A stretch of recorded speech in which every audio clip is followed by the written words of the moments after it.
All right, NURK time. It's NURK time. Ended up 5 for 7. Maybe he should have went 5 for 5, but he went 5 for 7. He scored, I believe, 30. No, Grant had 32 points, and NURK had 17 points. No, excuse me. NURK had 28 points. Again, 5 of 7 for 3-point land. Kind of wish maybe he maybe didn't shoot those last one. Went 5 for 5, 100%. But that's it's a good win, but it's a must-needed win with that packed Western Conference.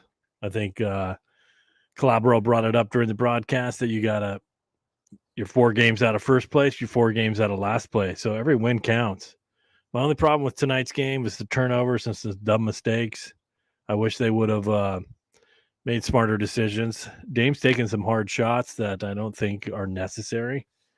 More team movement once they started passing the ball and making lay-ins and shooting the ball.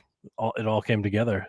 Completely different second half from the first half, which was awesome. But it's also good to see NURK stretch. And if NURK can keep that up the rest of the year, and people have to defend the 3-point line or 3-pointer with a big guy, and bring those big guys out to guard him. Because I know tonight's Williams, he's 7 foot. He was pretty good. He's a ball, great inside defense. So to get him on the outside and get people penetrating was awesome. Keon Johnson again was great.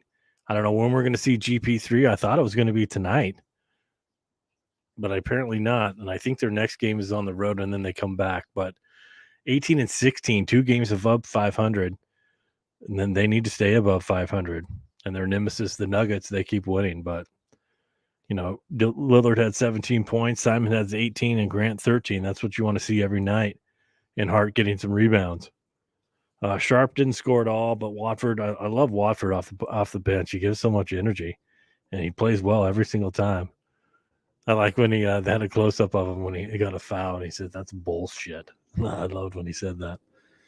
But there's just some miscues. I think there's 3 guys on the team: NURK, Hart, as well as NURK, Hart. They don't make such great. I'll just go with those 2. They don't make such great decisions sometimes. There's 1 or 2 turnovers, but they're silly turnovers. Just not communicating. You need to work that out in practice. Tonight's show is brought to you by Miller Lite. There it is. Oh, I also got some music to play here. I know one person's listening, Abe. So I will. I learned how to download some stuff. If I can figure out how to work this thing. Comments. Oh, here we go. So Blazers win over the Hornets. They should win over the Hornets in their older. Not that I'm being ageist, but Steve Clifford's second time around with the Hornets, and they get it. Let's see. Here we go. I think I got this figured out. Desktop, iPod. Yeah, here we go. No, that didn't work. Oh, I forgot to change it over. Dang it. I had the 9s all set up to play. But what if with let's take a look at the Eubanks also hit a 3, but let's take a look at that rotation. It's a 4-man rotation with Sharp, Walker, Brown. I mean, they got in at the end of the game. So really it was a 3-person rotation. And again, Gary Payton still waiting to play. So as soon as Gary Payton comes back, that could solidify some defense off in the second unit, which we need. And Eubanks is great. I love Eubanks. I would make a trade maybe just to get another backup center. But also, I think this was brought up to me a while ago. Wouldn't it be great? Have we seen NURK and Eubanks play at the same time? NURK at center and Eubanks at power forward. That would be interesting to see. I like to see how that would work out. And then you don't have anybody else to come off the bench. But at some point, I would like to see those 2 if they make a trade and they have another backup center. I'd like to see Eubanks and NURK out there at the same time. Not for a long time, for maybe 2 or 3 minutes, but that would be cool to see. But these young guys are getting talent. And again, what I'm trying to reiterate to everybody is this is awesome. They're above expectations. I didn't expect them to be like this. So any win, any progress that they make is fine by me. I'm not going to be, saying, "Oh my God, they're going to lose the championship." I just want them to play well, get in the play in, get in the playoffs, and see what they can do. And if they need to make a trade, make a deal to make them a little bit better. Again, brought to you by Miller Lite. I'm going to take a drink. I wasn't prepared to do a live show, so I just threw it on. Our co-host Bo Dizzy is on vacation, so I decided just to go ahead and do a solo live show at the last second, turn it around and drink some Miller Lite.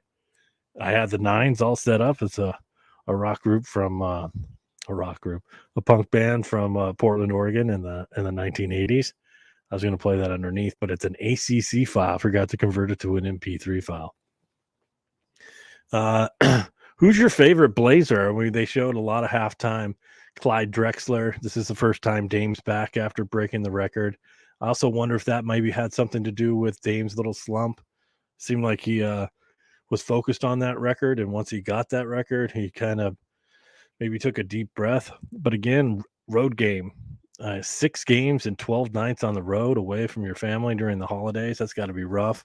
And the Blazers have, because there's no Seattle Supersonics or Vancouver Grizzlies, the Blazers have the longest and toughest road schedule continued. So once the Sonics get back in 4 years, have a less of a road schedule to have. If you have any questions, please feel free to tweet them, not tweet, or even just go ahead and on YouTube ask me a question, because I might run out of things to say in about 5 minutes, and then I'll just sit here and I don't even have my Blazer puppet, and I can have like figures of Clyde Drexler and Dame talk to each other. But again, let's wrap it up. Blazers win. They're 18-16, 2 games above 500 in the Western Conference, and we can go ahead and take a look at the standings in the NBA. At this, I can probably just do overall the 8th place.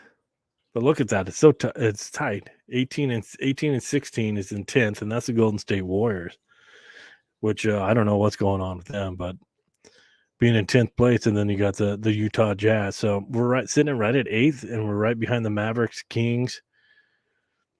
4 games separate Denver Nuggets from the Portland Trailblazers. So anything can happen in this packed West. So you can't screw around. You got to play tight. You got to get your shit together in this Western Conference to make the playoffs. But Portland's doing well. They got a long road stretch ahead of them.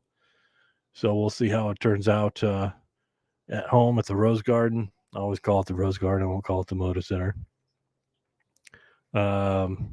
I don't know. Blazers win. I'll probably just finish my Miller Lite and watch the highlights. Maybe watch Bullet Train. It's something on Netflix. Got the day off tomorrow, so. All right, everybody. Thanks for joining me live. Blazers win, beat the Hornets, and I'll see you next game.